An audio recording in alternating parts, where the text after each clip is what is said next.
So a big question is, who am I? Some people might remember me as Deacon Adam, other people might remember me as Father Adam, but nowadays I just go by the name Adam.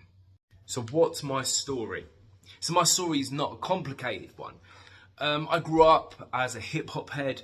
I grew up loving lyrics and poetry. I grew up loving William Shakespeare, Geoffrey Chaucer.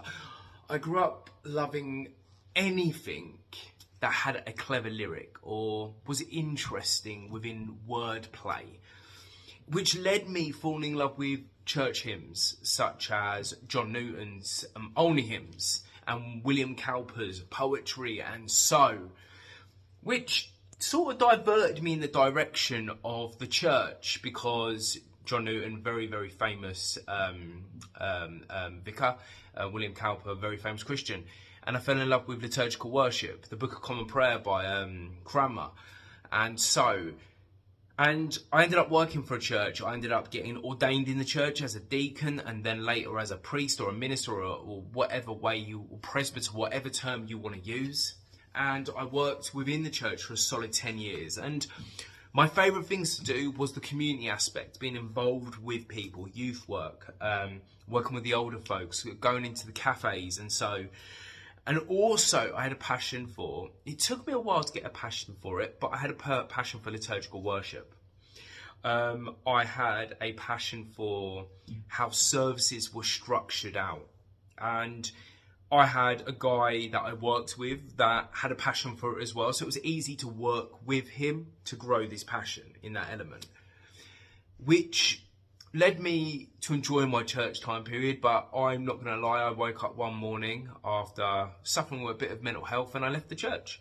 But I left the things that I truly enjoyed behind, such as weddings, baptisms, funerals, the community spirit. And I wondered, but wasn't lost for a long time. And I think 2016, 7-8 years, I don't know, I'm not great at math, but whatever it was, I've kind of jumped from job to job. And last year, a few members of my family and a few really good friends of mine encouraged me to look into maybe doing weddings again, funerals, naming ceremonies, because I still had a passion for it. And that is where I am right at this second. I'm at the beginning of the process to get back there. Where I've got experience in doing funerals, baptisms, and weddings, I do understand that I kind of need to get a piece of paper, a city and guilds as a civil celibate or something like that. I don't want to go into working for a council or anything like that. That's not what I'm saying. What I want to do is I want to do spiritual weddings, not religious weddings in the format of a structured religion such as Christianity or Islam or Judaism or whatever, just spiritual weddings. Yeah, and that is where I am today. I've currently enrolled in a course that can put me through a city and guilds to get this done, and I understand the rest of it is pretty much the word of mouth and me putting myself out there saying that I want to do this thing.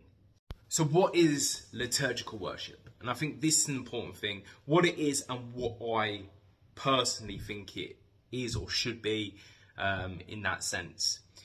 Now, liturgical worship is just simple. It's public worship. It can be delivered by a priest, a mayor, a civil servant, a spiritual leader. And that doesn't necessarily mean a Sunday service. That does also mean, weddings. That means baptisms, naming ceremonies. That means funerals. Now, as I've meditated and thought on this, my viewpoint on what a liturgical worship is, for me, it's storytelling. It's telling a tale about two people meeting together, or a baby being born, or somebody's remarkable life. Now, that is what it is to me. So what's a modern day celibate? Now, that's a great question, because I think everybody that I've listened to online, everybody that I've ever talked to has a different concept and a different viewpoint to it. But I kind of hold the viewpoint of they're storytellers. They tell the tale of somebody's relationship, or they tell the tale of a baby's birth, or they tell the tale at a funeral of somebody's incredible and beautiful life. That's their job. That is their job. I kind of see them like the medieval bard or bald or whatever they're called, such as Geoffrey Chaucer from A Knight's Tale, or Jaskier from Witcher, or the chicken from Robin Hood, okay, the Disney version. They're there to tell a story for you.